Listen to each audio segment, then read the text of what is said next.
아부 에르바. 아버지의 하체. 아부는 알렙을 베이트에 담는 거예요. 그죠? 그걸 아버지라고 얘기했어요. 성경 66권 아니면 예수 그리스도를 배워서 마음으로 갖는 걸 아버지라 얘기했어요. 그 다음에 여기서 벌거벗었다라고 또 해석을 해놨거든요. 근데 하체로 하는 게 나을 것 같아요. 왜냐면 벌거벗었다라는 것은 지난번에 했죠. 갈라. 누가 노아가 포도주를 먹고 자기 스스로 벌거벗었어요. 그걸 갈라라고 그래요. 그건 뭐냐면 예수님의 십자가 사건은 반드시 예수님이 그 은혜를 우리에게 주는 거라고 그랬어요. 그걸 갈라라고 얘기해요. 그런데 지금 창세기 9장 22절로 23절에서 벌거벗었다라는 거는요, 그 말이 아니에요. 하체. 지금 에르바. 거기 차이가 있단 말이에요. 에르바는 뭐예요? 에르바는 뭘까요? 아인, 레시, 바브, 해예요.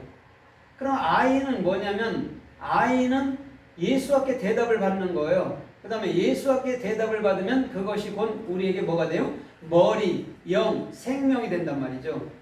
그 다음에 그 머리 그리스도로 말미암아 이제는 십자가에 어떻게 연합하는가를 가르쳐 주는 거예요. 그래서 주님 생각과 내 생각이 일치되게 만들어 버리는 거예요. 그러면 우리는 끊임없이 내 생각을 내려놔야 주님과 생각이 일치된다는 거죠. 그거는 우리가 할 일이기도 해요. 그 다음에 해는 영원한 영의 실존이 되는 거예요. 그걸 에르바라고 얘기한단 말입니다.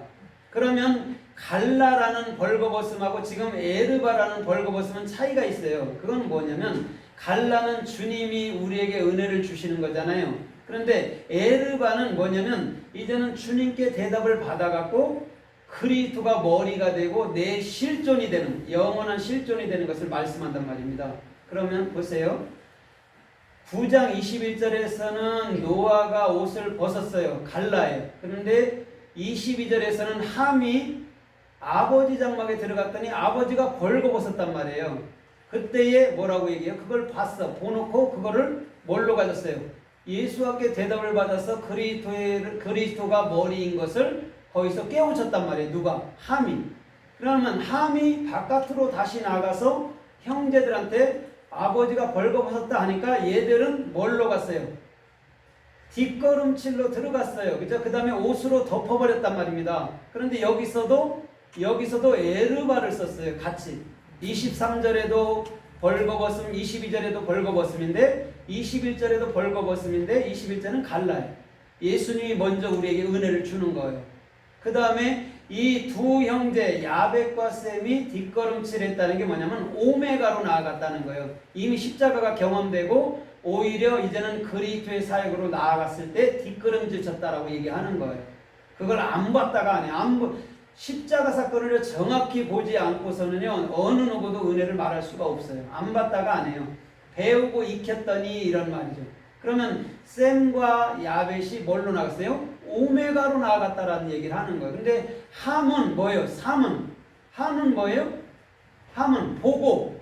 그렇죠? 자기가 먼저 깨우친 거예요. 함이. 셈, 야벳이 얘기한 게 아니고 함이 먼저 얘기를 해서 깨우쳤단 말입니다. 그걸 들었다는 거예요. 그걸 에르바라고 얘기한단 말이에요. 들은 것을. 그걸 들었잖아요. 누구한테? 함에게 들은 거예요. 셈과 야벳은. 그때 그것을 마음으로 깨닫고 얘들은 뭘로 나갔다고요? 오메가로 나갔다는 거죠. 알파와 오메가 중에 오메가로 나간 거예요. 이제 십자가 경험되고 이제는 그리스도로 나간다 이런 말이에요. 근데 이분은 다 벌거벗었다라고 둘 다 해석을 해놓은 거란 말입니다.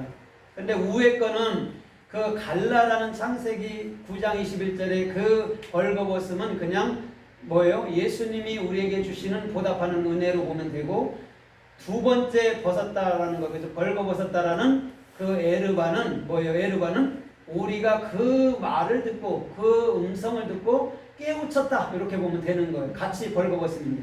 그러면 이제는 우리는 성령으로 나아가는 거란 말입니다. 두 번째. 그러면 오늘 이 에르바라는 이 하체에 대해서 성서가 또 어떻게 말씀하나 우리가 좀 살펴보면서 은혜를 받아보도록 하겠습니다. 요한계시록에 보면 요한계시록 16장 10절로 16절 이하에 보면 너희는 자기 옷을 지켜 벌거벗음의 수치를 보이지 않게 하라 그러거든요. 거기서 지금 에르바가 쓰여 있거든요. 그러면 이런 거잖아요. 네가 진리를 듣고 그거를 들어, 예수 앞에 들어. 그 다음에 그걸 뚜렷이 그리스도라는 영의 머리로 깨우쳐서 십자가에 연합해서 영원한 실존으로 살아, 이 말이거든요. 그냥 단순히 너 그 믿음의 행위를 지켜, 믿음의 행위를 지키지 못하면 큰일 나, 이런 말이 아니고 그 진리를 잘 깨달아봐. 그러면 네가 영의 실존으로 살게 될 거야, 살고 있을 거야 라고 얘기하는 거예요. 그런데 마태복음 10장 16절에 보면 너희는 뱀처럼 지혜롭고 비둘기처럼 순결하라고 얘기하잖아요. 그렇죠? 거기서 뱀처럼 지혜롭다라가 아룸이란 말입니다. 이 어근하고 같아요. 에르바하고. 그러면 그 뱀처럼 슬기, 아니면 뱀처럼 지혜라고 해석해놨는데 그건 뭐냐면 예수 앞에 그 진리를 네가 그 진리를 잘 보고 들어봐. 그러면 그게 뭔지 이런 말이거든요. 근데 그것이 뭘로 나간다고요? 그 요나라는 네 안에 규정된 영원한 성령으로 나아가는 거야, 이런 말이에요. 그럼 뱀이 뭐가 되는 거예요? 결국적으로 비둘기가 되는 거죠. 예수가 그리스도가 되고 뱀이 나하시가 뭐가 돼요? 요나, 비둘기, 내 안에 영원히 규정된 자가 되는 거란 말입니다. 그걸 뱀처럼 지혜롭고 비둘기처럼 순결하라고 해석해 놓은 거란 말이에요. 그럼 거기에 에르바가 쓰였단 말입니다, 지금. 그러면 주님의 진리를 잘 듣고 보는 거죠, 그죠? 그 다음에 그것을 마음으로 가져야 된다라고 얘기를 하는 거예요, 지금도. 그래서 창세기 42장에 보면 42장 9절 이하에서 보면 형제들이 요셉에게 갔을 때 요셉이 이렇게 말합니다. 시험해보자. 니들이 이 땅, 그거 드러난 이 땅의 틈을 엿보러 왔느냐? 이렇게 얘기해요. 그러니까 이들이 절대 그런 거 아닙니다 라고 얘기해요. 거기서 드러난 틈을 엿보고자 했다, 드러났다 할 때가 지금 에르바거든요. 그러면 지금 이 형제들이 애굽에 내려온 것은 뭐 때문에 내려온 거예요? 근본. 형제들이 애굽으로 내려왔을 때, 이집트로 내려왔을 때 양식이 없으므로, 그렇죠? 양식이 떨어짐으로 내려왔다고 얘기했어요. 그럼 양식이 떨어졌다는 말이 뭘까요? 그들이 율법 행위가 이제는 끝을 다 했단 말이에요. 더 이상 율법 행위로는 은혜의 삶이 절대 안 되더라는 거예요. 두려움, 염려, 근심만 있지 절대 기쁨과 자유함과 평강과 은혜가 없더라는 거예요. 그래서 요셉이라는 예수께서 계시는 그 에집트 땅으로 가서 양식을 구해서 이스라엘로 다시 올라가는 거예요. 그때에 뭐라 그래요? 에르바가 쓰였단 말이에요. 그럼 요셉을 보면서 그에게 잘 듣고 봐야 되잖아요. 예수를 볼 때, 그죠? 그래야 이 요셉이 내 안에 들어올 때 그리스도가 되는 거구나. 그거를 정확히 인지하고 갈 때 그것을 레헴이라는 떡, 아니면 양식이라고 얘기하는 거예요. 그걸 놓쳐버리면 그 형제들은요, 그 애굽에 갈 여러분들 자격이 없는 거예요. 그거 하라고 보낸 거예요. 그래서 자기들이 가졌던 그 양식을 아버지께도 동일하게 드리는 거예요. 그걸 반복하잖아요. 그죠? 반복을 해요. 왜 반복을 할까요? 성경 말씀은요, 반복적으로 자꾸 배워야 되는 거예요. 우리가 그렇잖아요. 밥 먹는 거 맨날 똑같은 밥인데 뭐하러 계속 먹나 그러잖아요. 그죠?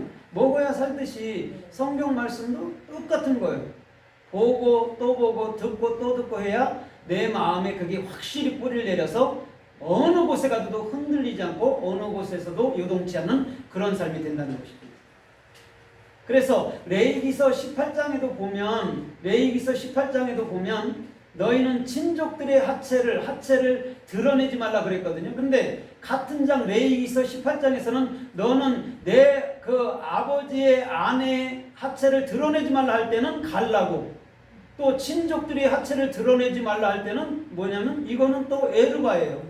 그러면 아비의 아내의 하체라는 게 뭐냐면 예수께서 십자가 사건에서 내게 은혜를 주는 장면을 얘기한다고 했어요. 그래서 십자가는 반드시 하나님이 우리에게 주시는 선물이에요. 가장 큰 선물이에요. 왜? 자기가 죽어서 자기가 내 안에 들어오니까 가장 큰 선물이죠. 그걸 갈라라고 얘기한단 말이에요. 근데 이분들은 그거를 다 벌거벗다라고 해석을 해버린 거예요. 육적으로. 근데 십자가 사건을 정확히 알면 아, 예수님의 은혜가 이렇게 큰 것이었구나. 자기 자신이 죽는 것이 큰 은혜였구나. 그게 벌거벗었다는 거구나. 이걸 알아야 되는 거죠. 그래서 창세기 3장에서도 뱀이 가장 강교하더라 할 때가요. 에르바, 지금 이 에르바라는 아름을 쓰고 있어요. 이 아름을 쓰고 있다면 뱀은 뱀에게서 잘 듣고 잘 보고 익혀봐. 뱀이 지금 하와와 아담에게 말하고 있잖아요. 창세기 3장에. 그걸 잘 듣고 익혀봐. 그러면 에덴 동산에 있는 모든 열매들을 아칼토칼 먹고 다 먹을 거야. 이렇게 얘기하고 있는 거예요. 거기에서만 해석도 그렇게 나온단 말입니다. 그런데 우리는 뱀 하면 뭘로? 마귀, 사탄 이렇게 해석했기 때문에 절대 뱀의 정체를 알 수가 없는